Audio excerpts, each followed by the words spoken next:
Hello YouTube, and welcome to my documentary video outlining the adventures of a group of young-ish men from South Wales and their adventure taking on the mighty rivers of Scotland in April 2022. There was laughter, there was tears, there was many a mishap, but in the end everyone survived and the group triumphed. Can't say much more, let's just dive in.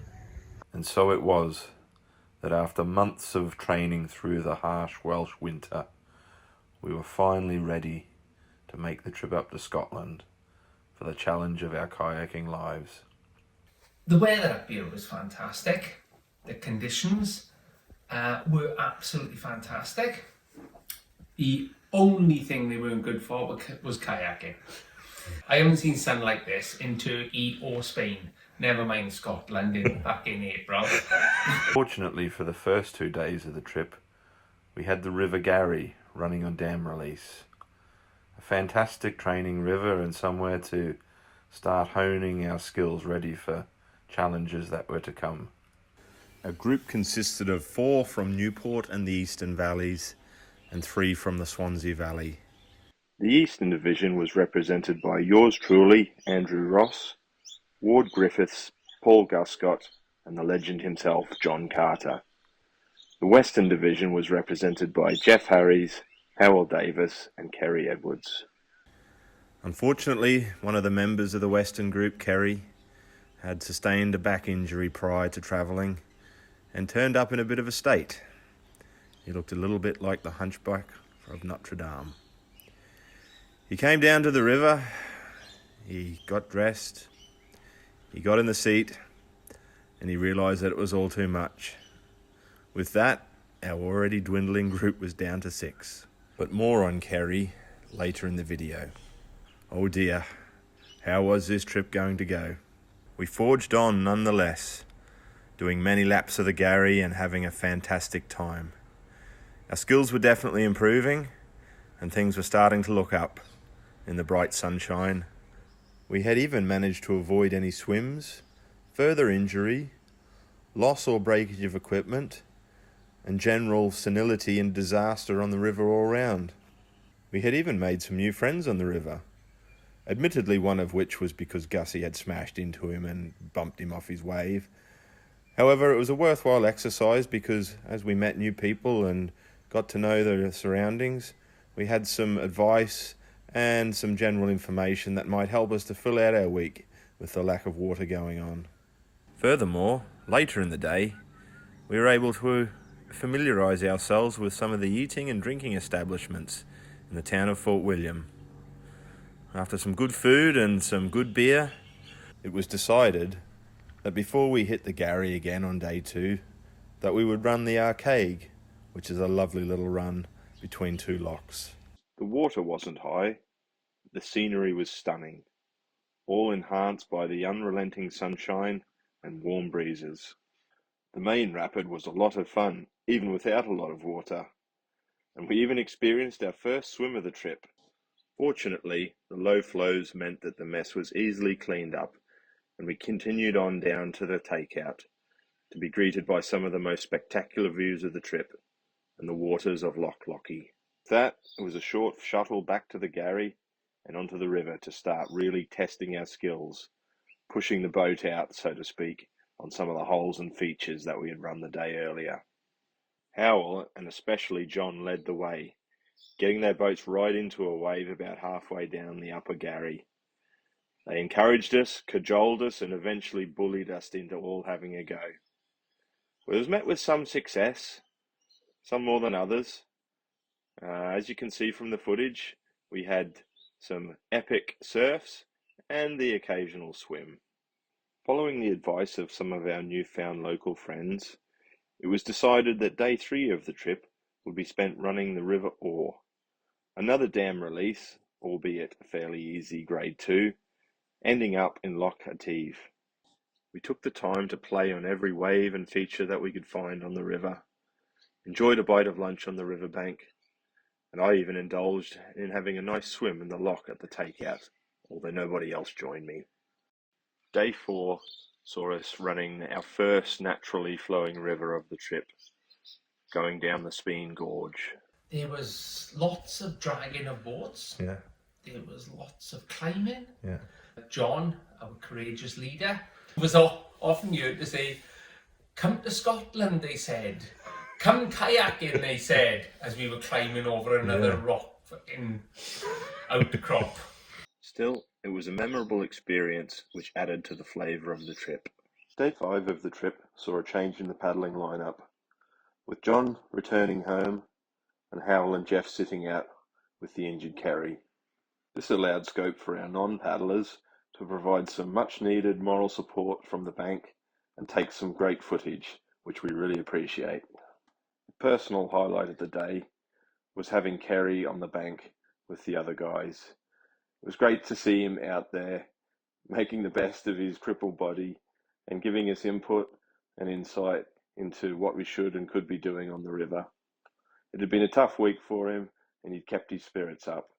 It was great to see a smile on his face and him being involved in part of the trip in some way. For the 3 remaining paddlers, there was a sense of destiny about the descent of the Yetive. Paul had waited almost 9 years since his last visit to the river, at which point he didn't paddle it, so he was desperate to get on there. I think everyone felt the weight of 2 years of lockdowns, restrictions, and other lost opportunities to paddle, and this was the opportunity to redress some of that balance, to mess around in boats and have a good time with mates. After we had eked out every possible opportunity to mess around on boats on that particular section of the river, we headed back to one of our favourite watering holes that we had discovered on the trip. The smiles on everyone's faces, both paddlers and spectators alike, said that despite all the odds, lack of water, long distances, lack of sleep, etc., that we had made the trip a success, and with 1 day to go, whatever happened from here on in would be an absolute bonus. The 6th and final day of paddling for the trip saw Howell joining the 3 paddlers from the day before, whilst Kerry and Jeff rested at the apartment. After 2 days of ultra-low flows on naturally flowing rivers, it was decided our best opportunity to paddle was to make the 1.5 hour journey through the Cairngorms and to the River Tummel. Our weary-bodied group decided to portage McLaren Falls. As is often the case though, the river did have one final sting in its tail. A gnarly-looking, boulder-strewn rapid that got our pulses racing. After seeing Hal bounce up a bunch of rocks and do half of the rapid backwards, the rest of us had even higher anxiety levels. Paul decided to style his run through minimal use of his paddle blades. He then added a little flourish at the end, going one-handed with the paddle in the air. Very impressive. Ward descended with his usual style and grace, maintaining blade pressure and stability throughout his run. Having made it to the bottom with such ease, he decided to demonstrate his perfect rolling technique, just for good measure. Despite me questioning my sanity as I approached the rapid, the run went quite well, I thought, keeping nice strong form, positive paddle strokes, and repressing the urge to panic completely. All went well until I flipped over at the bottom, but to my amazement, and of all those watching, I managed to roll up.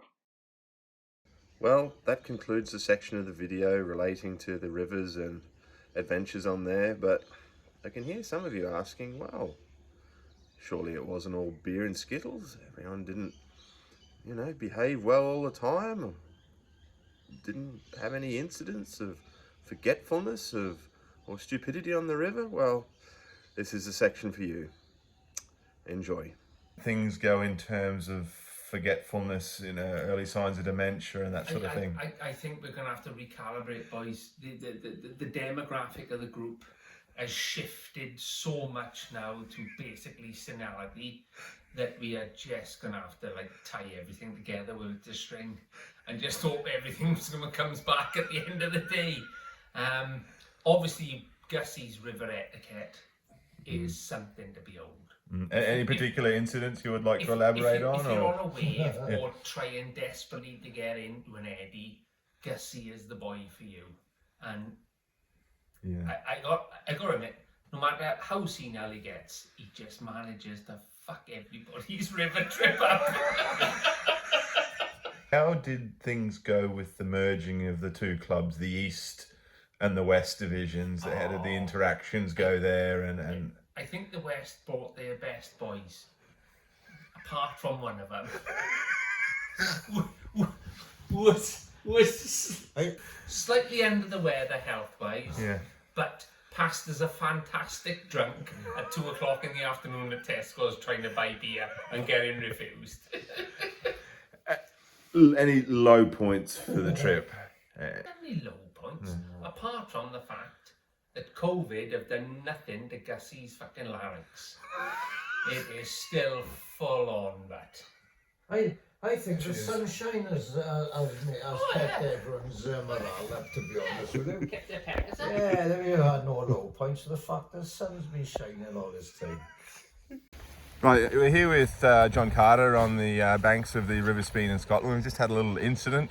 No, hang on. Can I correct you? This is the second incident we've had. Really? Where Ward has lost his key, Okay. only to find it in the same place twice on the seat of his boat. Right. There was a charger cable as well, I think. Charger cable. After asking me on numerous occasions, have you had my charger? No, Ward. Have you tried this in your van between the seats? Oh yes, I found it. Thank you very much. Now, just to be clear, John, do you use the same brand of phone as Ward, the same sort of charger cable as Ward? No. Really? No. Okay. So you're an Apple man, I believe. I'm an Apple man. And Ward's the old Android. Android, yeah. Yeah. Mr. Ward, do you have anything to say to defend yourself I here? don't think the incidents are unrelated. I've had Gussie in my van for 2 days, and now my mental well-being is degrading. Well said, and commiserations for your pain. So thank you. I get a freebie on this one, boys. What's going on here? Are we paddling or are we gassing? First time we paddled in We've been waiting 20 minutes for you. okay. Are you done? Are you done? Get your kids on. Is this yours? No. Whose is this? Come on, man. That's not boat yet. The problem with this trip is just the bullying, the incessant bullying that tends to go on. There's no OCD incidents that have happened up to now on the... Well, we did have a panic and a bit of a scare coming down, right, because Andy lost his favourite beanie. Oh, and he was right. panicking and crying, and eventually he did find it in his bag, but you know, I was worried for a minute. I've got to be fair. This is Can I further interject? Yeah. Before that, he left it and lost it in the outside. I had to pick it up and give it to him as well. He lost it twice in about 10 minutes. Oh, right. Oh, So wow. this is a man who's good at editing our posts. Yeah. But when it comes to something that he has done himself, it's all zipped up. Everything's kept stum. Well, until this point in time, it's been hushed up, but I don't think it can be hushed up for much longer. It's To out be honest, it's out there of now. the bag. It's out of the bag now.